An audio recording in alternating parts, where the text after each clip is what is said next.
The goal has been achieved. Stephanie White, you really outdid yourself with this one.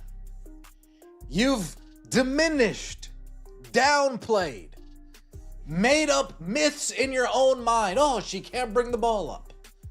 Oh, it's too much pressure. Oh, we got to change it up. You've convinced the rest of the world that Caitlin Clark is not one of the best to ever do it. Congratulations, you've diminished the Golden Goose. A feat I didn't think was possible, but Stephanie White has truly gone above and beyond this time, achieving the unthinkable against the most significant figure in the history of women's basketball. She has minimized, trivialized, and spun fabrications to persuade the pro world that Caitlin Clark is merely an average athlete. This golden goose has been downsized to an ordinary scale, and the damage to how the league views her is already profound. It is a feat I never imagined possible, yet the campaign to make Clark appear unremarkable is officially complete. Instead of going 50-50, Caitlin Clark, Chelsea Gray last year, now Chelsea Gray has clearly surpassed and left Caitlin Clark in her rear view when it comes to top point guards in the league. Paige Beckers has a rookie season not nearly on the par with Caitlin Clark's rookie season. Caitlin Clark, on the same team as Paige Beckers in FIBA qualifiers, outplays her, wins FIBA qualifying tournament MVP, yet somehow, thanks to Stephanie White fabricating these myths, oh, we can't bring the ball up. Oh, it needs to change. Oh. The evidence of this sabotage lies in the statistics, and the figures are truly shocking. The latest GM survey was just released, and the findings clearly reflect the harm Stephanie White has caused in Indiana. Just 1 year ago, Caitlin Clark was the unanimous top choice for GMs looking to build a new franchise. Now, she has been pushed aside for Paige Beckers. Take a moment to process that. A player who hasn't even stepped onto a professional court is now favored over the woman who just shattered every record imaginable. This transition wasn't an accident. It is the direct result of White's narrative taking hold. Are now picking Paige Beckers over Caitlin Clark to start their franchise with. Forget the fact that Paige Beckers is older than Caitlin. Stephanie White, you've outdone yourself yet again. Can we please get the Golden Goose away from this person? Can we please get the Golden Goose away from this person before Stephanie White turns her into Sue Bird 2.0? Because I am very scared and concerned that's where we are heading. Let me know what you think in the comment section below. Like the video, hype the video, and subscribe to the channel. That would mean so much to me, folks. You guys saw the interview. Stephanie White's approach involves inventing complications where there aren't any. She has talked people into believing that Clark struggles to bring the ball up against defensive pressure or that she must play off the ball to be useful. Essentially, she's told the public that the finest playmaker we've ever witnessed is too much of a risk to manage the primary responsibilities. By taking the ball out of Clark's hands and making her set screens, White is effectively neutralizing the exact qualities that make her elite. It's like owning a Ferrari but forcing the driver to stay under 20 miles per hour because the engine has too much power. All to Caitlin Clark saying you can't be too predictable. What do you mean too predictable? What are you talking about? Kobe Bryant, was he too predictable, or did his game was his game that next level that it didn't matter? Jordan, was he too predictable, or was his game just that next level that it didn't matter? Shaquille O'Neal, was he too predictable, or was his game that next level it didn't matter? Dwayne Wade, was he too predictable, or was his game just so next level that didn't matter? LeBron James, was he too predictable, or was his game just so next level that didn't matter? What are we talking about too predictable? Why are we suddenly pretending this makes sense? Consider how ridiculous the too predictable claim sounds when you apply it to any other basketball icon. Imagine Phil Jackson arriving in Los Angeles and telling Shaquille O'Neal he's too predictable in the paint. Imagine telling Shaq to stop dunking and focus on mid-range jump shots because the defense anticipates his moves. You don't remove the ball from the hands of the most dominant player just because the defense is keyed in on them. You allow them to dominate because their talent is at a level where being predictable simply doesn't matter. Jordan, Kobe, and LeBron were all predictable, yet nobody could stop them. Imagine Phil Jackson coming to LA. Oh, Shaq, they know you're going to post up, Shaq. They know you're going to post up, do a spin move, maybe drop a shoulder, dunk right on him, do a little baby hook. You got to expand your game, Shaq. Got to expand your game. You got to shoot a mid-range. Wait. I got to shoot a mid-range. What are you talking about? I'm literally the most dominant player that's ever played in the... What are you talking about? I got to shoot mid-range.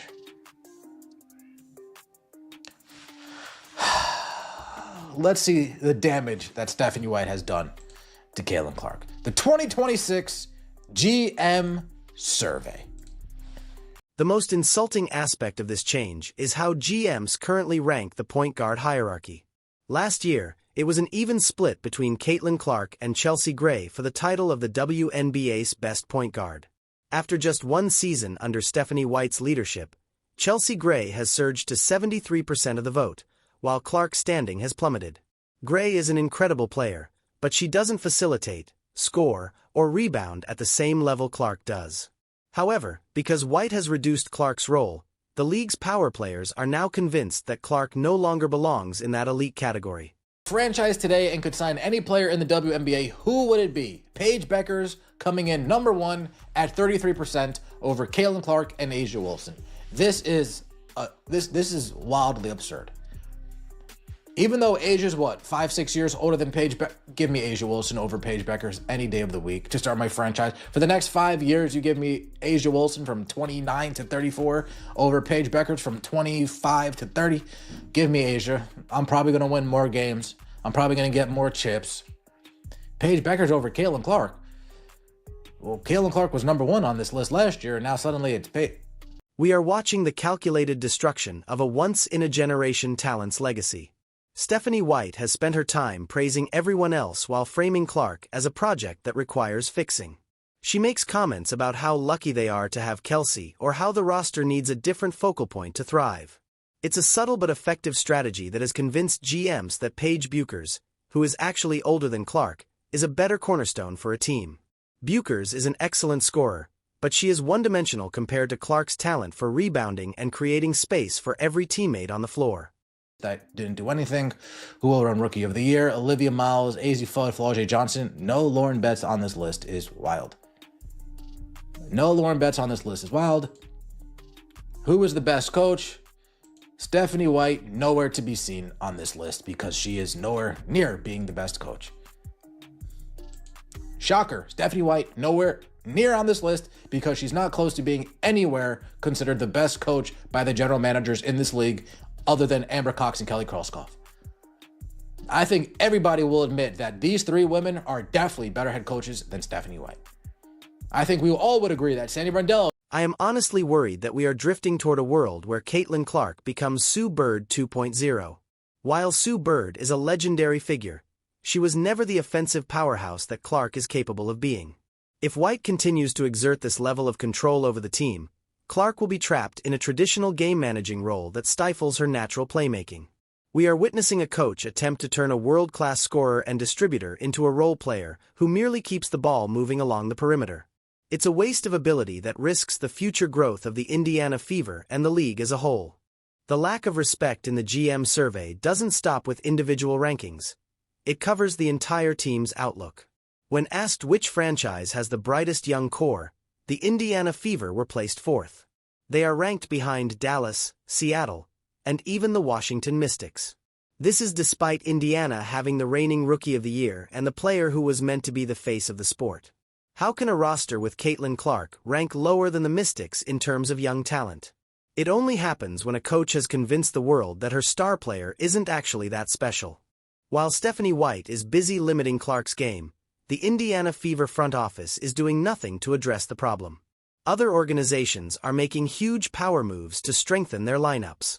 The Las Vegas Aces signed Chendi Carter, the New York Liberty landed Satu Sabali, and the Atlanta Dream even secured Angel Reese. Meanwhile, Indiana's leadership remains the most stagnant and passive group in professional basketball. They failed to bring in the veteran support needed for a young star, and now they are watching their reputation and their players' market value fade away. It is stunning to see how fast the story can shift when a coach decides to play these psychological games. Stephanie White was nowhere to be found on the list of the league's top coaches, and there's a good reason for that. She isn't on the same level as Sandy Brondello or the other elite tactical minds. Yet, she has managed to exert more control over the public's perception of Clark than anyone else. She has taken the most thrilling prospect in years and turned her into a secondary option. GMs are now choosing players like Malonaa or Rikia Jackson for breakout years over the actual superstar. Let's discuss the efficiency argument, because it's just another myth used to restrict Clark's play. Critics claim she needs to be more efficient, but they ignore that she carries an entire team and faces double teams the moment she crosses half court. Stephanie White wants her to play a safe game, but safe play doesn't win titles when you possess a weapon like Clark. By trying to increase her efficiency through lower usage, White is actually making the team much easier to defend. The gravity Clark provides is being squandered because the ball isn't in her hands enough to take advantage of it. The most ridiculous part of this whole situation is that GMs are actually buying into it. They are observing how White utilizes Clark and assuming that defines her ceiling. They have forgotten that Clark outplayed Paige Bueckers on the same team in qualifying tournaments and walked away with the MVP. They've forgotten that she just completed one of the most dominant rookie seasons in history. Instead, they are buying into the coach's narrative about the need to overhaul the system. It is a poor display of coaching that is being rewarded by a shift in league opinion that favors everyone except Indiana. Stephanie White has been nicknamed the Wicked Witch by some fans, and when you see the damage done, it's hard to argue with that. Her mission from the start seems to have been to make Caitlin Clark normal. The WNBA has a track record of trying to humble its brightest stars, but this is being taken to a professional extreme. They are attempting to transform a transcendent athlete into a standard player who fits into a small box. The more White maintains her grip on the Indiana Fever, the closer we get to losing the version of Clark that actually changed the game. Even the MVP conversation reflects this new, diminished reality. Breanna Stewart is being selected by GMs over Clark by a massive margin. While Stewart is a phenomenal athlete, the fact that Clark isn't even in the running for the top spot anymore proves how much her value has been artificially lowered. Last year, the excitement was off the charts and the possibilities were endless. Now, due to the coaching staff's demand that she play off the ball and set screens, the league's decision-makers have moved on to the next trend. They are treating a generational talent like a passing phase. In the end, we have to ask why we are suddenly acting like it's okay to take the ball away from the person who is best with it. If you have a player who can score from the logo, spot teammates through tiny windows, and rebound over taller opponents, you make them the sun that the entire system revolves around. You don't turn them into a planet orbiting a lesser star. Stephanie White's insistence on a shared hub system is a direct insult to Clark's basketball IQ. It's a fundamental misunderstanding of how a championship team functions when you have a singular, elite talent. The comparison between Clark and Chelsea Gray is especially revealing of the league's current mindset. Chelsea Gray is a superb defender and a highly intelligent point guard, but is she truly better than Clark at this point? Clark scores more, assists more, and has a much larger impact on the opposing team's defensive plans. Yet, the GM survey shows a huge swing in favor of Gray. This happens when a coach publicly doubts her own star's ability to manage pressure.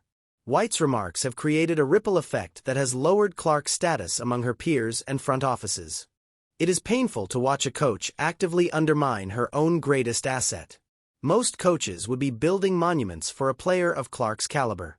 But White appears more focused on proving she can win her own way, even if it requires holding her best player back.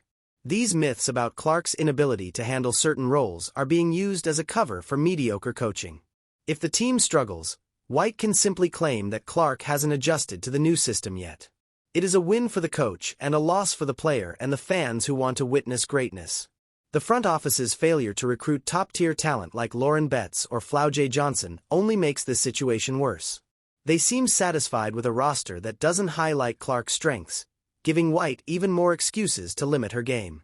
When you don't surround a star with the right pieces, the coach can claim the star is the one who needs to change. It is a toxic cycle of mismanagement that threatens to spoil the most important era in WNBA history. If the Fever don't recognize what's happening soon, they will eventually wonder how they let the greatest prospect ever slide into mediocrity. We need to stop pretending that Paige Bueckers is the savior while Clark is the problem. Bueckers is an incredible talent, But the recency bias in the GM survey is honestly frustrating. It shows how easily people are influenced by a coach's negative narrative. Clark has already proven she can win and dominate at the highest professional level while others are still competing against college players. Yet, because White has made Clark look human, the league is ready to move on. It is a slap in the face to everything Clark achieved in her rookie year and her historic college career. The campaign to make Caitlin Clark regular is a tragedy for the sport. This is a player who brings viewers to the screen and fans to the arena seats. People don't tune in to watch her set screens or play off the ball. They tune in for the logo threes and the transition passes that no one else can pull off. Stephanie White is effectively trying to dim the very light that is leading the league toward mainstream success. If you make her ordinary, you make the league ordinary. And that is the very last thing the WNBA needs right now as it tries to grow. If this pattern continues, the Indiana Fever will find themselves at the bottom of the rankings with a star who has lost her self-belief. You can already see the frustration in interviews where Clark is forced to explain why she's playing a role that doesn't suit her. She talks about not being too predictable, because that is the script she has been given. She's a professional, so she's going to say the right things, but the results on the court and the GM surveys don't lie. She is being coached out of her own brilliance by a staff that doesn't appreciate her unique gifts. The WNBA GMs are essentially being manipulated into believing that the original hype was exaggerated. They are looking at the current system in Indiana and deciding that Clark was never as good as we thought. But we know the real story. We saw what she accomplished when she had the green light to play her game. We saw her carry a team to back-to-back finals. The only thing that has actually changed is the person holding the clipboard. Stephanie White's impossible mission is succeeding because she has the authority to define how Clark is viewed by the professional basketball world. Assignment. The assignment that Stephanie White has gotten from the WNBA. Diminish, diminish, diminish. Downplay, downplay, downplay. Turn her into a regular schmegular player. We just keep eking closer and closer and closer to that. The more Stephanie White digs her claws into Caitlin Clark and the Indiana Fever. Shout out to Angry Fan Sport, the Wicked Witch, Stephanie White. Nasty work. Let me know your thoughts in the comment section below. Like the video, hype the video, and subscribe to the channel. That would mean so much to me. See you next time, and as always, take it easy.